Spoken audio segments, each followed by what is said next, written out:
इस बुक में उन्होंने ईश्वर के चमत्कारों और उसकी महिमा को बढ़ा चढ़ाकर पेश किया है। ऐसा भी नहीं है कि क्रांतिकारी के संपर्क में आने के बाद मैंने भगवान पर सवाल खड़े करना शुरू किया हो। ऐसा भी नहीं है कि क्रांतिकारियों के संपर्क में आने के बाद मैंने भगवान को मानने से इनकार किया हो। ऐसा भी नहीं है कि क्रांतिकारियों के बीच का माहौल ईश्वर को नहीं मानने का था, क्योंकि काकोरी कांड में जिन 4 क्रांतिकारियों को फांसी की सजा हुई थी, उन सभी क्रांतिकारियों ने फांसी के पहले दिन वाली रात भगवान के भजन कीर्तन करते हुए गुजारी थी। मैं नास्तिक तब बना जब क्रांति की जिम्मेदारी मेरे कंधों पर आई।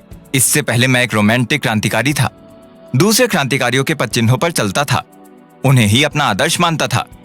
जब क्रांति की महत्वपूर्ण जिम्मेदारी मेरे कंधों पर आई, तब मेरे अंदर पढ़ने की एक ललक जगी। ये ललक इसलिए जगी ताकि विरोधियों के द्वारा उठाए गए सवालों का जवाब मैं आसानी से प्रमाणों के साथ दे सकूं। ये एक ऐसा समय था जब मेरे रोमांटिक बिहेवियर की जगह सीरियस बिहेवियर ने ले ली थी। मैंने पढ़ना शुरू किया। विश्व में जितनी भी क्रांतियां हुई हैं, उन सभी के बारे में। मैंने बाकुनिन को पढ़ा तो मार्क्सवाद के लिए लेनिन को पढ़ा। मैंने हर उस व्यक्ति को पढ़ा जिसने अपने देश में क्रांति लाई थी।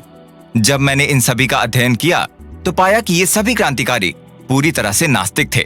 1926 आते आते मैंने भगवान पर सवाल खड़े करने शुरू कर दिए। इस समय तक मैं भगवान की शक्ति को पूरी तरह से नकार चुका था।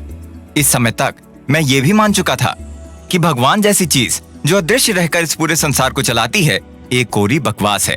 1927 में मुझे लाहौर में गिरफ्तार कर लिया गया। पुलिस अधिकारियों ने मेरे ऊपर दबाव डाला कि मैं ये स्वीकार कर लूं कि 1927 में दशहरे के अवसर पर मैंने बम फेंका था। यदि मैं इस घटना को एक्सप्लेन करने वाला अपना बयान देता हूं तो पुलिस मुझे छोड़ देगी। मुझे किसी तरह का कोई मुखबिर नहीं बनाया जाएगा, साथ ही साथ मुझे इनाम भी दिया जाएगा। मैंने पुलिस अधिकारियों की ये बात नहीं मानी तो उन्हें बहुत गुस्सा आया। एक दिन CID के अधिकारी न्यूमिन ने आकर मुझे कहा कि यदि मैं उनकी बात नहीं मानता हूं तो मेरे ऊपर काकोरी बम केस और लाहौर बम केस चला दिया जाएगा, जिसके कारण मुझे फांसी हो सकती है। जब ये बात पुलिस के दूसरे अधिकारियों तक पहुंच गई तो उन्होंने मुझे सुबह शाम दोनों समय नियम से भगवान की पूजा करने के लिए कहना शुरू कर दिया। ये एक ऐसा समय था जब मैं पूरी तरीके से एक नास्तिक बन चुका था। इस समय मेरी नास्तिकता की परीक्षा थी। इस समय मैं ये तय करना चाहता था कि क्या सच में मैं नास्तिक हूँ? क्या आनंद और मौज मस्ती के जीवन में ही मैं नास्तिक रह सकता हूँ, या फिर जीवन की इतनी कठिन परिस्थितियों में भी मैं अपने नास्तिकता के सिद्धांत पर पूरी तरह से और मजबूती के साथ खड़ा रह सकता हूँ? काफी सोचने के बाद मैंने तय कर लिया था कि प्रार्थना नहीं करूंगा, मैं पूरी तरह से नास्तिक ही बना रहूंगा। अब मुझे खुद पर ही पूरी तरह से डिपेंड रहना था, क्योंकि यदि मैं ईश्वर को मान लेता और उसकी प्रार्थना करने लगता तो कहीं ना कहीं मेरे मन में इस कष्ट को लेकर यह बात होती कि भगवान मेरे साथ खड़ा हुआ है, भगवान मेरी सहायता करेगा। जबकि मैं पूरी तरह से नास्तिक बन चुका हूँ तो अब मुझे अपनी पूरी लड़ाई खुद के दम पर ही लड़नी पड़ेगी। मैं जानता था कि 1 सप्ताह के अंदर ये तय हो जाएगा कि मेरा जीवन कब खत्म होने वाला है। जब जीवन में ऐसी परिस्थितियां आती हैं, तब यदि किसी व्यक्ति में घमंड भी होता है तो भी वो खत्म हो जाता है।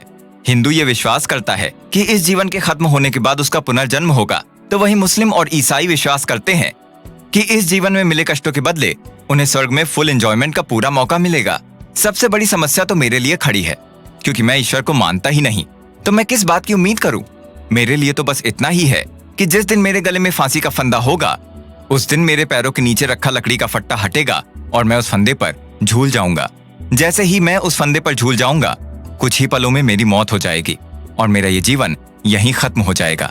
वही मेरा अंतिम क्षण होगा। मैं और मेरी जो आत्मा है वो सब यहीं खत्म हो जाएंगे।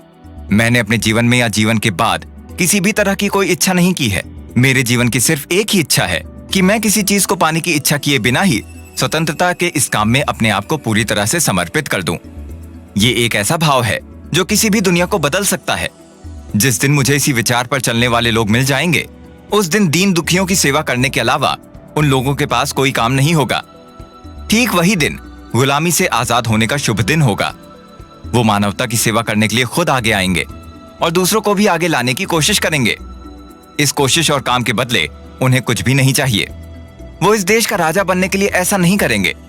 वो फिर से जन्म लेने या फिर इस जीवन के बाद स्वर्ग में आनंद उठाने के लालच में ऐसा नहीं करेंगे, बल्कि उनका लक्ष्य तो सिर्फ ये होगा कि किसी भी तरह से पीड़ित, शोषित और दुखी लोगों की गर्दन में डाला गया गुलामी का फंदा निकाल दिया जाए।